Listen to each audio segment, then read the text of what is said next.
ഒരു അണലി കടിച്ചിട്ട് ചികിത്സ തേടി അത് മാറി. ഒരു ഏപ്രിൽ മാസമാണ് കടിച്ചത്.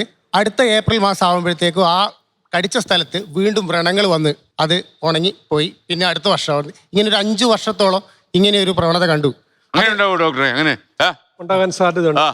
ലോക്കൽ സെല്ലുലൈറ്റീസ് വന്നിട്ട് അവിടെ റിയാക്ഷൻസ് ഉണ്ടാകാം. പിന്നെ ഡയബറ്റിക് ആയിട്ട് വേറെ എന്തെങ്കിലും ഇതുണ്ടെങ്കിൽ തീർച്ചയായിട്ടും ആ സ്ഥലത്ത് വ്രണം വീണ്ടും. ഡോക്ടറെ, സാധാരണ ഇപ്പൊ പാമ്പ് കടി ഏറ്റ ഒരാൾ അയാൾക്ക് മറ്റു രോഗങ്ങളുണ്ടെങ്കിൽ അയാൾക്ക് അത്യാഹിതം ഉണ്ടാക്കാൻ സാധ്യത കൂടുതലാണോ? എങ്ങനെയാണ് അതിന്റെ ഒരു അവസ്ഥ? ഇപ്പൊ ഹാർട്ട് ഡിസീസോ പ്രമേഹ രോഗിയോ?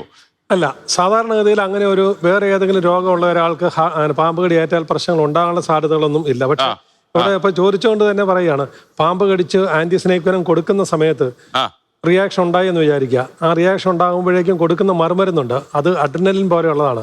അഡ്രിനലിൻ എന്നൊക്കെ പറഞ്ഞു കഴിഞ്ഞാൽ ഉടനെ നെഞ്ചിടിപ്പ് ഭയങ്കരമായിട്ട് കൂട്ടി സർക്കുലേഷനൊക്കെ കൂട്ടുന്നതാണ്. ആ ആന്റി സ്നേക് വെനത്തിന്റെ കോംപ്ലിക്കേഷൻ മാനേജ് ചെയ്യാൻ വേണ്ടി കൊടുക്കുന്ന ഒരു മരുന്നാണ്.